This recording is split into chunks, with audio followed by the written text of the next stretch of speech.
Welcome to Blue Talks.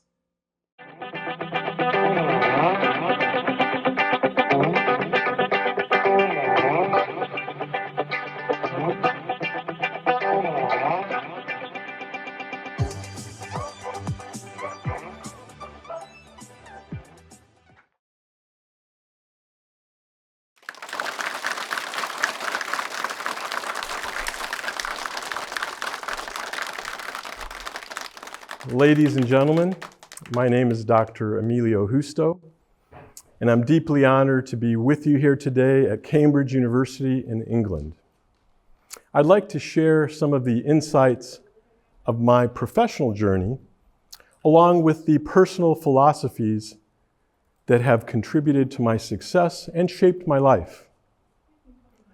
I humbly stand before you as a living testament of the power of self-discipline, resilience, and delayed gratification in achieving the American dream. Let me begin with my childhood. I was born in Cuba, a beautiful country under the oppressive regime of Fidel Castro. Now, when Castro took over Cuba, one of the first things that he did was he mandated the public to go to their local bank and exchange their currency for a new currency, one that was essentially worthless. Castro, of course, wanted the old currency with its value to help maintain his revolution. My father, who always distrusted Castro, instead chose to bury his money in the backyard. Yep, it was more important for my father to dig a hole than to go to the local bank with soldiers and machine guns. Now, number two, when Castro took control of Cuba, he did various things. He took control of all private property, both homes and businesses. Our meager home was subdivided such that 3 additional families were living under one roof. Additionally, the troops came to our home to conduct an in-depth inventory of all of our personal belongings. For example, silverware, dishes, cups, and the like. My father owned a small business known as La Peleteria California, which means the California shoe store. One evening around 6 p.m., after he had closed the store and locked the front door, he heard a loud banging. As he approached the front door, he saw through the window Castro's soldiers with machine guns. Yikes! What does he do now? Well, my father felt compelled to answer the door, and when he did, a machine gun was pointed at his face, and the soldier demanded the keys to the business. Yep, it was as simple as I'm telling you. In the blink of an eye, my father lost his business to communism. Next, fast forward a few months. My father was sitting with his cousin and friend in the outdoor plaza of the town square. You know, they were drinking a little cafecito, espresso. Now, Castro was very paranoid about citizens congregating together for fear that they might mount an uprising against him. A jeep with soldiers strolled through the town square and all of a sudden fired off a barrage of bullets into the crowd to disseminate individuals congregating. Once again, in the blink of an eye, my father's cousin, who was sitting next to him, was gunned down in cold blood. Now, my parents, determined to escape the shackles of communism, made the courageous decision to flee Cuba and immigrate to the United States. Now, remember that money in the backyard that my father buried?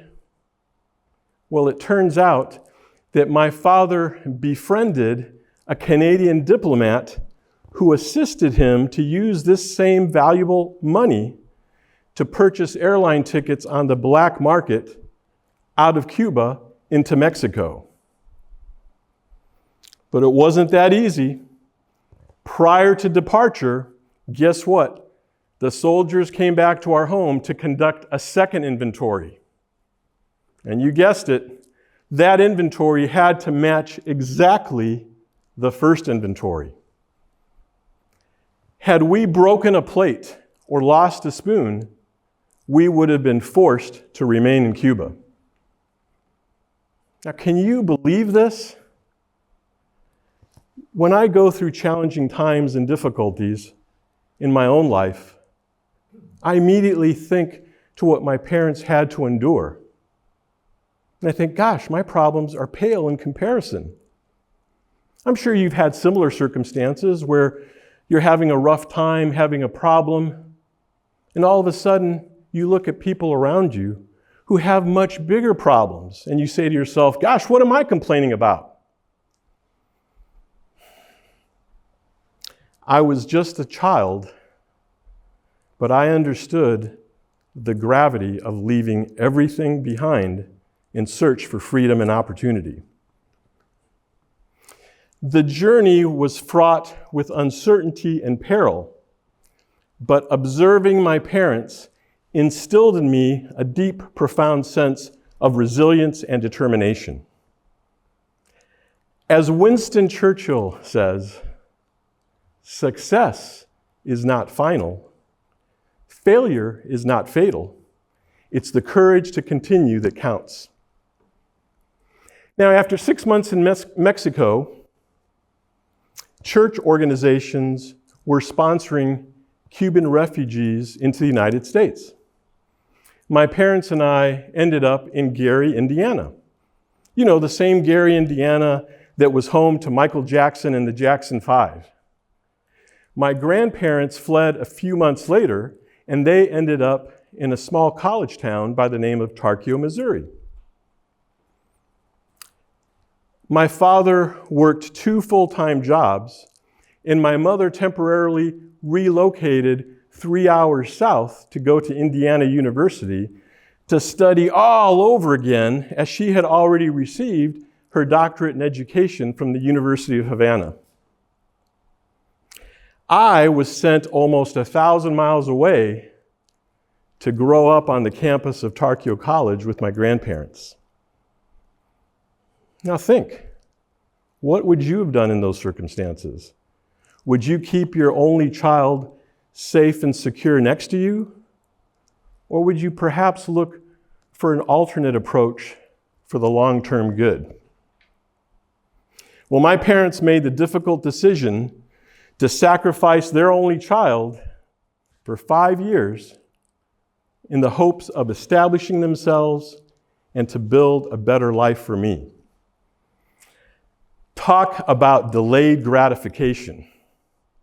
You know, Brian Tracy encapsulates it beautifully when he says, the ability to discipline yourself, to delay gratification in the short term in order to achieve long-term rewards is the indispensable prerequisite for success.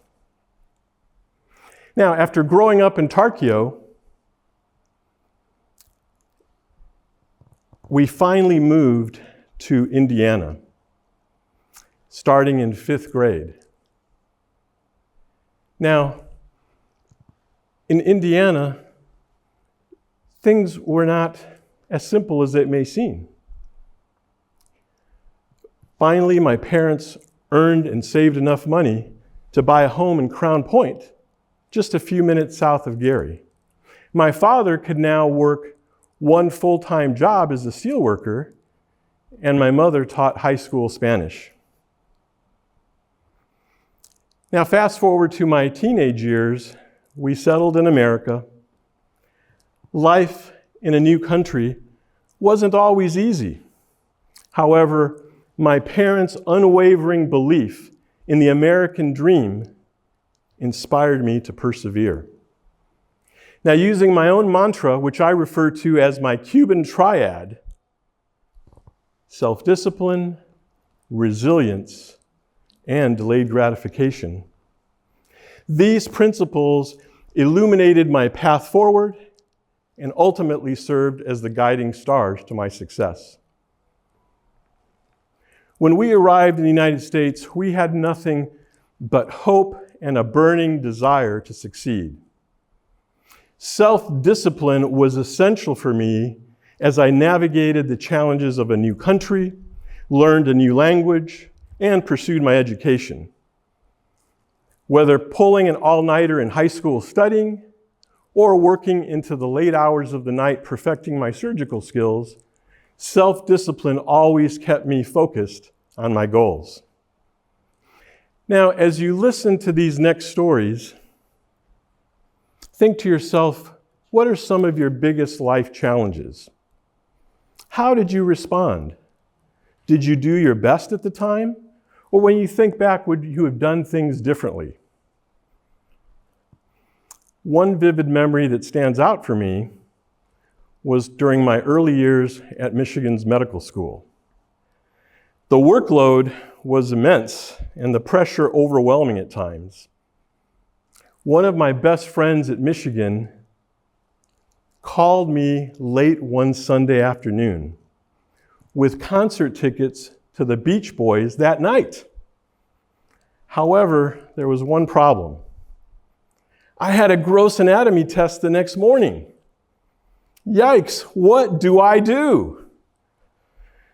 Well, I turned to my friend and I said, hey, I really appreciate your effort, but I need to study. He replied back, hey, you're a smart dude. You got it. You'll pass the test, no problem. I said, man, there isn't a chance in hell I'll pass this test without several hours of memorization tonight. So ultimately, I stayed home. This little episode reminds me of one of my favorite quotes from the late, great Jim Rohn. He says, discipline is the bridge between goals and accomplishments. Self-discipline is like a muscle. The more you exercise it, the stronger it becomes. Now, the second component of the CUBAN TRIAD is resilience, fueled by an almost obsessive drive to succeed. Resilience is the capacity to recover quickly from challenges and difficulties, whereas obsession is an intense focus on a particular goal. Together, they're an unstoppable force.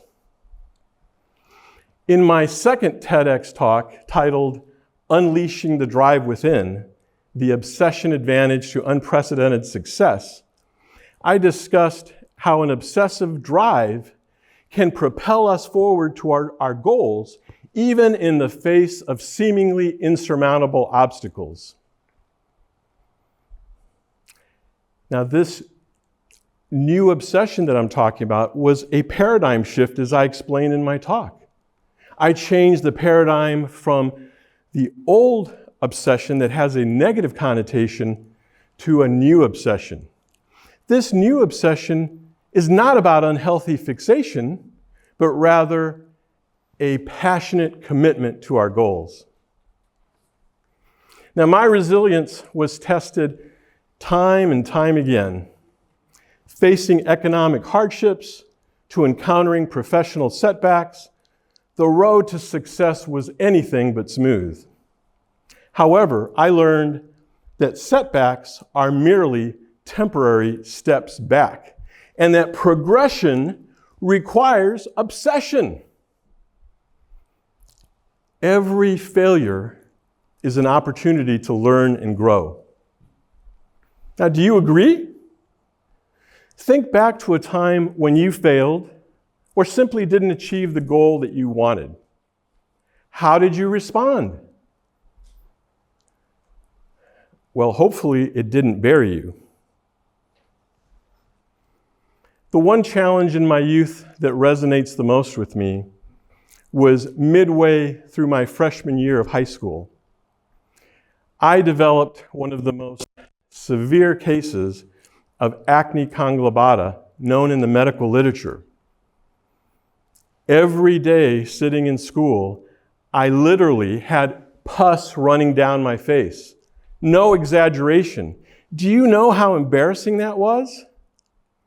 Subsequent to that, I developed a persistent fever for over a month. Finally, I was hospitalized at Northwestern University in Chicago in search of the cause of this fever. The doctors were thinking, perhaps he has an insidious cancer developing. I was thinking, man, am I slowly dying?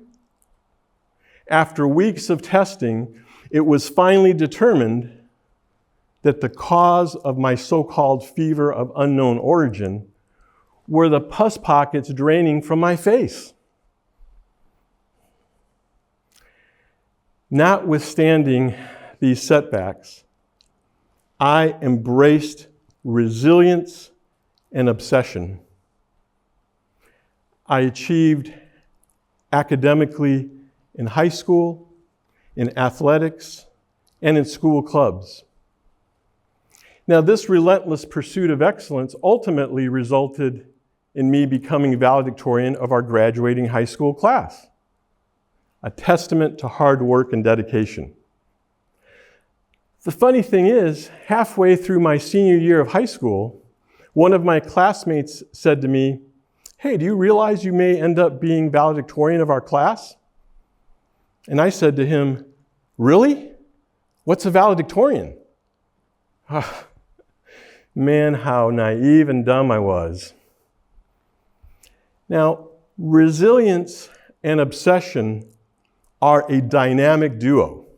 Think of them as Batman and Robin, fighting off the villains of doubt and fear. Now, as you know, Batman never quits, so neither should you. Now, the final pillar of my CUBAN TRIAD is delayed gratification. This means resisting the temptation for an immediate reward in favor of a later, often greater reward. Delayed gratification has played a pivotal role in my life. And in my opinion, delayed gratification is critical to achieving sustained success. From my early days in medical school to building a thriving practice, I've always prioritized long-term goals over short-term pleasures. Now, I vividly recall the Stanford marshmallow experiment, which I discussed in detail during my first TEDx talk, known as Delayed Gratification, Your Superpower to Success. In this study, young children ages 4 through 6 were given a choice. Have one marshmallow now, or wait 15 minutes and get 2. The children who waited ultimately achieved higher levels of success later in life. This marshmallow study demonstrated that delayed gratification can help children achieve higher SAT scores, greater academic success, better personal relationships, and even higher emotional intelligence. I think it's important to teach our children the values of patience and long-term rewards. With those two things, they can achieve success in all aspects of life. Now, thinking back to my days at University of Michigan, every year I would purchase season football tickets, as most students did. Now, for those of you who aren't aware, the Michigan Wolverines are one of the elite blue blood programs in college football in the United States. Now, back then, a 6-pack of season tickets would cost me $36, the student cost for end zone tickets. I didn't have much money, and I had mounting student debt. So instead, I made the conscious decision not to attend the games, but rather scalp my tickets. Wow, I could turn a $6 ticket into $50. Boy, that profit really helped me save and also helped me to buy an occasional pizza on the weekend when I was sick and tired of the dorm food. Now, the irony to this story is that now my family and I fly back to Michigan twice a year to attend football games, and we sit on the 50-yard line. My, delayed gratification at its best. It reminds me of an old quote I heard years ago. Good things come to those who wait, but better things come to those who work for it. Now, as I wrap up this Cuban triad of self-discipline, resilience, and delayed gratification, this has been instrumental in my journey from Cuban refugee to surgeon, entrepreneur, and thought leader. These principles have helped me overcome challenges, achieve long-term success, and lead a fulfilling life. I encourage you to embrace this trilogy. Develop self-discipline, cultivate resilience, and practice delayed gratification. By doing so, you can turn setbacks into opportunities, achieve your highest aspirations, and live a life of purpose and fulfillment. I encourage you to embrace this triad and discover the extraordinary potential within you. Will you heed the call to the transformative superpowers of this triad? The choice is yours.